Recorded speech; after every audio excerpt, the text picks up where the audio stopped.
അതെ, ഈ anti inflammatory diet എന്ന് പറഞ്ഞാൽ എന്താണെന്ന് അറിയാമോ? ഡയറ്റ് എന്ന് കേട്ട് മുഖം ചൊളിയണ്ട.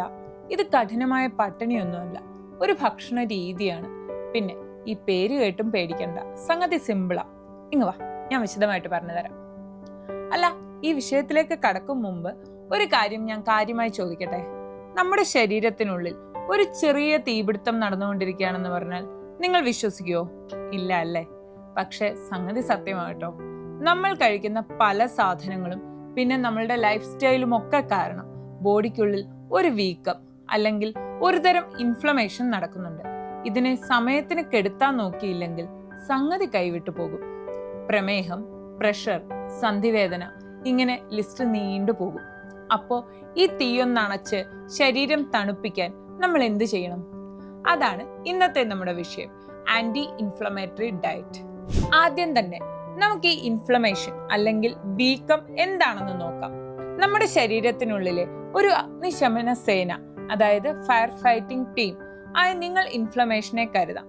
നിങ്ങൾക്ക് ഒരു മുറിവ് പറ്റുകയോ അല്ലെങ്കിൽ പനി പോലെയുള്ള വൈറസ് ബാധിക്കുകയോ ചെയ്യുമ്പോൾ നിങ്ങളെ സംരക്ഷിക്കാനായി പ്രതിരോധ സംവിധാനം വെളുത്ത രക്താണുക്കളെയും ചില രാസവസ്തുക്കളെയും ആ ഭാഗത്തേക്ക് അയക്കുന്നു. ഇതിന്റെ ഫലമായി ആ ഭാഗം ചുവന്ന് തടിക്കുകയും ചൂട് അനുഭവപ്പെടുകയും ചെയ്യുന്നു. ഇതിനെയാണ് അക്യൂട്ട് ഇൻഫ്ലമേഷൻ എന്ന് പറയുന്നത്. ഇത് ശരീരത്തിന് നല്ലതാണ്. എന്നാൽ ഈ തീ അണയാതെ വരുമ്പോഴാണ് പ്രശ്നം തുടങ്ങുന്നത്. മോശം ആഹാര രീതി, മാനസിക സമ്മർദ്ദം, ഉറക്കമില്ലായ്മ എന്നിവ കാരണം നിങ്ങളുടെ ശരീരം എപ്പോഴും ഒരു അലേർട്ട് മോഡിലിരിക്കുകയാണ്.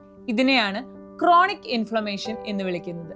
കാലക്രമേണ ഈ ചെറിയ തീ ശരീരത്തിലെ ആരോഗ്യകരമായ കോശങ്ങളെ നശിപ്പിക്കുകയും ഹൃദ്രോഗം, പ്രമേഹം, സന്ധിവേദന തുടങ്ങിയ രോഗങ്ങളിലേക്ക് നയിക്കുകയും ചെയ്യുന്നു. നമ്മൾ അറിയാതെ തന്നെ നമ്മളുടെ ബോഡി ഉള്ളിൽ നിന്ന് പുകഞ്ഞുകൊണ്ടിരിക്കുകയാണെന്ന് ചുരുക്കം. ആന്റി ഇൻഫ്ലമേറ്ററി ഡയറ്റ് എന്ന് പറയുമ്പോൾ നേരത്തെ പറഞ്ഞ പോലെ കഠിനമായ പട്ടിണിയൊന്നുമല്ല, അതൊരു ഭക്ഷണ രീതിയാണ്.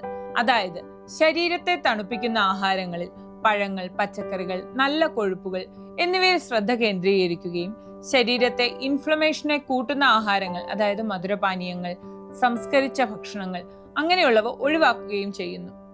അപ്പോ ഈ ഉള്ളിലെ തീ ആളിക്കത്താൻ സഹായിക്കുന്ന കുറെ ആൾക്കാരുണ്ട്. നമ്മുടെ നാട്ടിലെ ഭാഷയിൽ പറഞ്ഞാൽ തീയിൽ എണ്ണ ഒഴിക്കുന്നവർ. അവരെ ഒന്ന് പരിചയപ്പെട്ടാലോ?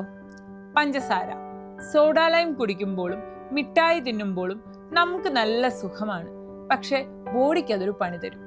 മൈദയും ബ്രെഡും, ഈ റിഫൈൻഡ് കാർബൊക്കെ ശരീരത്തിലെ ഇൻഫ്ലമേഷൻ കൂട്ടാൻ മിടുക്കന്മാരാ. ഇനി എണ്ണക്കടികൾ, ഒരു പ്രാവശ്യം ഉപയോഗിച്ച എണ്ണ തന്നെ വീണ്ടും വീണ്ടും തിളപ്പിച്ചുണ്ടാക്കുന്ന ആ സ്നാക്സ് ഇല്ലേ, അത് ബോഡിയിലെ വലിയൊരു വില്ലനാണ്. ഇതൊക്കെ കാണുമ്പോൾ നമുക്ക് കൊതി വരും, പക്ഷെ അകത്തെ തീ കത്താൻ ഇതൊക്കെ തന്നെ ധാരാളം. ഇനി ഈ തീയൊന്ന് അണയ്ക്കാൻ നമ്മളെ സഹായിക്കുന്ന സൂപ്പർ ഫുഡ്സ് എന്തൊക്കെയാണെന്ന് നോക്കിയാലോ? മഞ്ഞൾ നമ്മുടെ അടുക്കളയിലെ കിങ് ആണ്. മഞ്ഞളിലെ കുർക്കുമിൻ ശരീരത്തിലെ വീക്കം കുറയ്ക്കാൻ ഒന്നാം തരം സാധനമാണ്.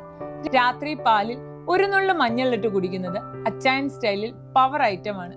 ഇനി മീൻ, പ്രത്യേകിച്ച് ഒമേഗ 3 ഫാറ്റി ആസിഡ് ഉള്ള മീനുകൾ, മത്തി, അയല ഒക്കെ.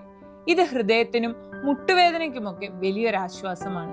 പച്ചക്കറികളും പഴങ്ങളും, പ്രത്യേകിച്ച് നല്ല കളറുള്ളവ, തക്കാളി, ചീര, ഓറഞ്ച്, ബെറീസ് ഒക്കെ. ഇതിലൊക്കെ ആന്റി ഓക്സിഡന്റ്സ് കുമിഞ്ഞുകൂടി കിടക്കുകയാണ്.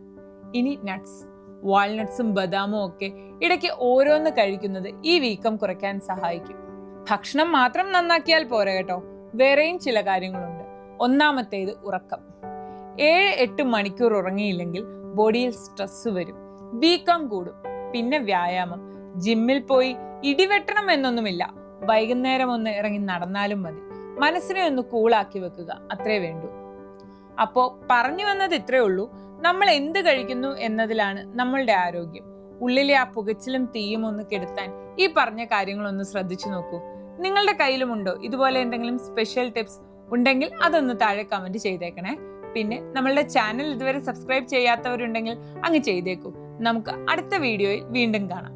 അപ്പൊ ശരി.